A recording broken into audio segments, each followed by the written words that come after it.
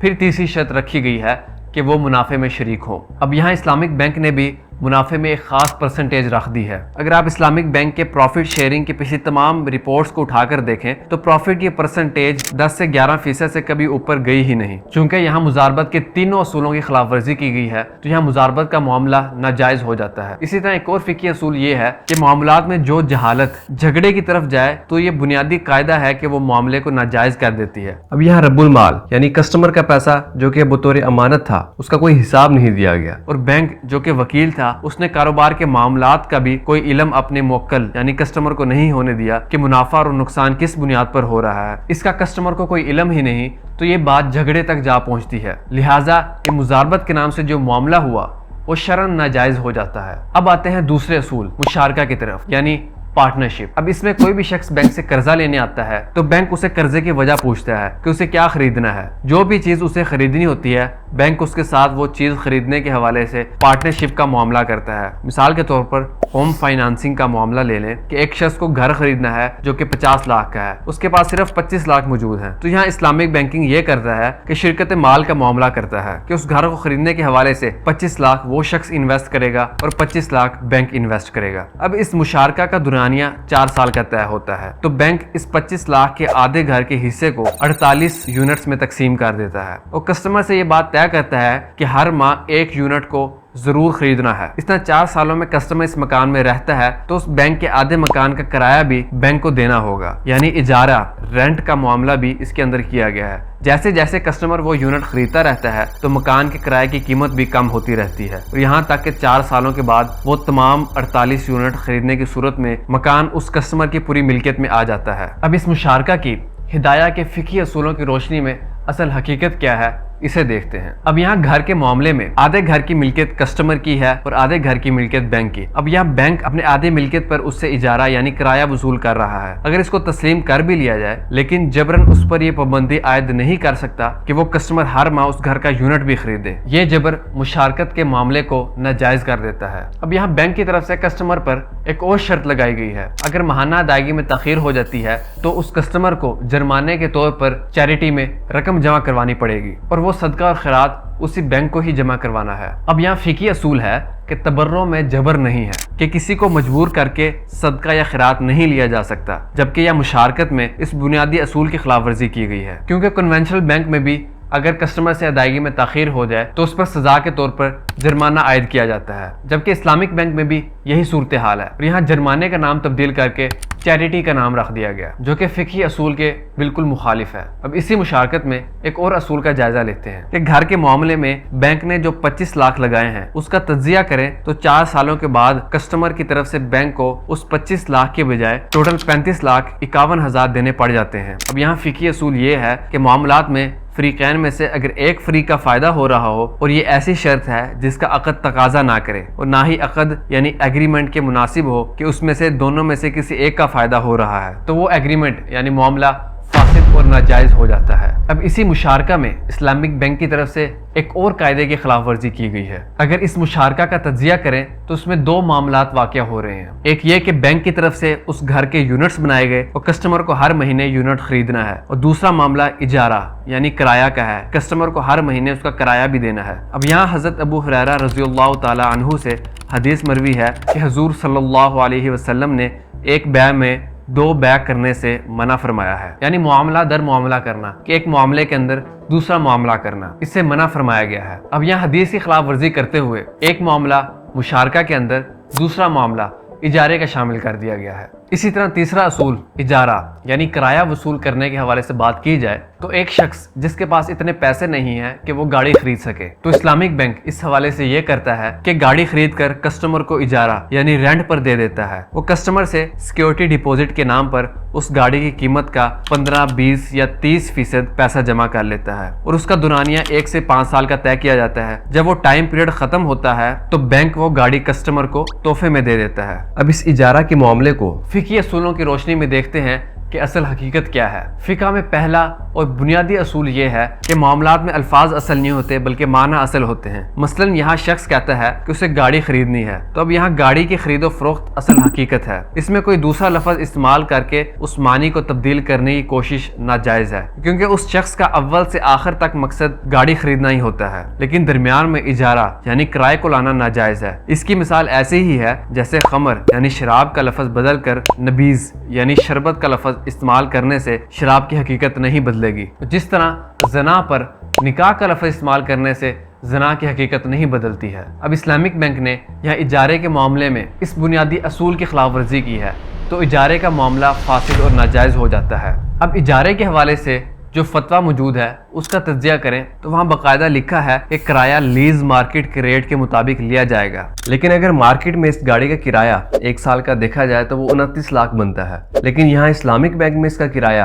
1 سال کا 60 لاکھ تک بن گیا، یعنی کرایہ ڈبل ہو گیا۔ اب اس کرائے کی نوعیت سیکیورٹی ڈپوزٹ رقم کے مطابق تبدیل ہوتی ہے۔ یہ وہی عمل ہے جو کنونشنل بینک کرتا ہے۔ اگر ڈاؤن پیمنٹ زیادہ کی جائے گی تو گاڑی کی قسطیں کسٹمر کو کم ادا کرنی پڑیں گی۔ اب یہاں بھی اجارے کے ساتھ قسطوں کا معاملہ کیا گیا کیونکہ کسٹمر اتنا زیادہ کرایہ صرف قسطیں سمجھ کر ہی دے رہا ہوتا ہے، چونکہ یہاں بھی معاملہ در معاملہ یعنی بیع اور اجارے کو ملا دیا گیا ہے، جبکہ حضور صلی اللہ علیہ وسلم نے ایسا کرنے سے منع فرمایا ہے۔ اب اس اجارے کو ایک اور اصول کی روشنی میں دیکھتے ہیں۔ قرآن پاک میں کسی کی مجبوری سے فائدہ اٹھانا ناجائز ہے۔ قرآن پاک کی سورۃ النساء میں ہے یا ایھا الذین آمنوا لا تأکلوا اموالکم بینکم بالباطل الا ان تکون تجارۃ عن تراض منکم، اے ایمان والو نہ کھاؤ مال ایک دوسرے کے آپس میں ناحق مگر یہ کہ تجارت ہو آپس کی خوشی سے۔ اب اس آیت کے تناظر میں دیکھیں تو معاملات میں حقیقی رضامندی ضروری ہے۔ اب وہ شخص جو گاڑی خریدنے آیا ہے اس کے پاس اتنے پیسے ہوتے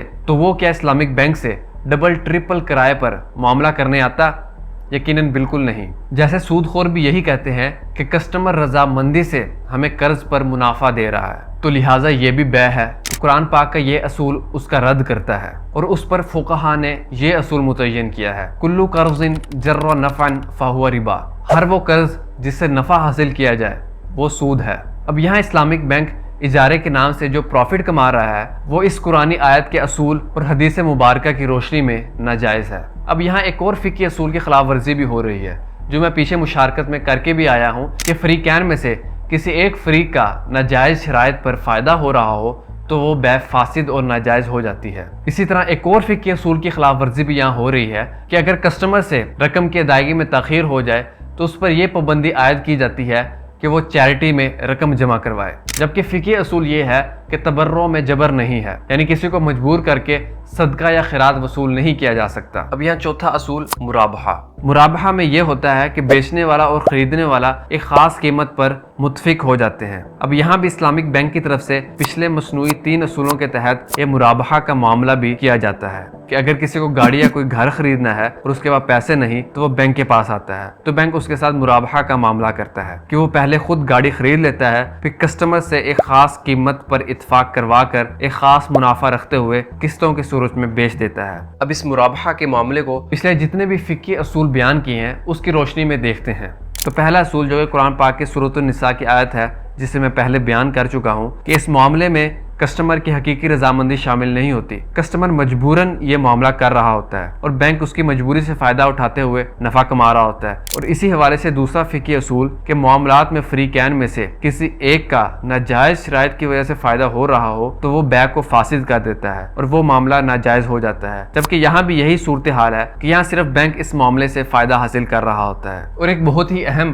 فقہی اصول کی روشنی میں ان چاروں کو دیکھیں کہ مزاربت، مشارکت یا کسی اور معاملات میں قانونی شخص یعنی فرضی شخص یا ادارے کا کوئی اعتبار نہیں ہوتا۔ جیسے کہ میں پچھلے چیپٹر میں بتا چکا ہوں کہ اس کیپٹلسٹ سسٹم میں بینک دراصل ایک کمپنی ہوتی ہے اور اس کمپنی کی حیثیت ایک فرضی شخص کی سی ہوتی ہے۔ کسی بھی معاملے میں مزاربت یا مشارکت کے نام سے جو نفع نقصان پیدا ہوگا وہ متعین شخص یعنی ظاہری وجود رکھنے والے لوگوں کا ہوگا اور وہی ذمہ دار بھی ہوں گے، اور یہی بنیادی قاعدہ ہے الغنم بالغرمی کہ نفع تب لیا جا سکتا ہے جب نقصان میں بھی شریک ہو، جبکہ یہاں صورتحال یہ ہے کہ اس کمپنی، بینک، فرضی شخص کے شیئر ہولڈرز نفع اٹھانے میں تو سب سے آگے ہوتے ہیں، لیکن اگر یہ کمپنی، بینک کولیپس یا ڈیفالٹ کر جائے تو نقصان میں شریک نہیں ہوتے، بلکہ وہ نقصان اس فرضی شخص کے ذمہ چلا جاتا ہے جو کہ صرف کاغذات میں موجود ہوتا ہے، اور ان تمام شیئر ہولڈرز کے اثاثہ جات محفوظ رہتے ہیں۔ اب اس میں ہیلوں سے بنایا گیا پورا نظام کنونشنل بینکنگ سے مختلف نہیں ہے، تو اسلامک بینکنگ کیسے ممکن ہو سکتی ہے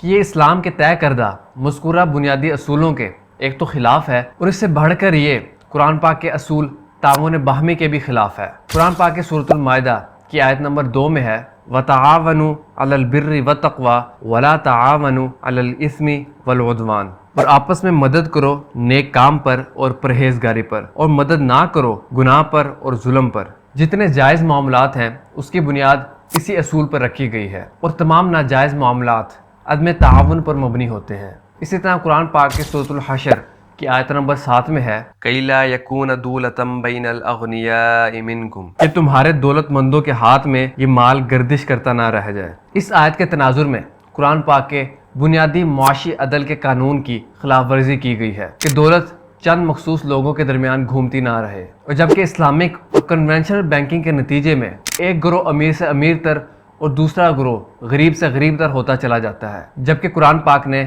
ایسے لوگوں کے لیے ہی سخت وعید بیان کی ہے۔ يَا أَيُّهَا الَّذِينَ آمَنُوا إِنَّ كَثِيرًا مِنَ الْأَحْبَارِ وَالرُّهْبَانِ لَيَأْكُلُونَ أَمْوَالَ النَّاسِ بِالْبَاطِلِ وَيَصُدُّونَ عَنْ سَبِيلِ اللَّهِ وَالَّذِينَ يَكْنِزُونَ الذَّهَبَ وَالْفِضَّةَ وَلَا يُنْفِقُونَهَا فِي سَبِيلِ اللَّهِ فَبَشِّرْهُم بِعَذَابٍ أَلِيمٍ۔ اے ایمان والو، بہت سے عالم اور درویش اہل کتاب کے کھاتے ہیں مال لوگوں کے ناحق اور روکتے ہیں اللہ کی راہ سے، اور جو لوگ خزانہ بنا کر رکھتے ہیں سونا اور چاندی، اس کو خرچ نہیں کرتے اللہ کی راہ میں، ان کو دردناک عذاب کی خوشخبری سنا دو۔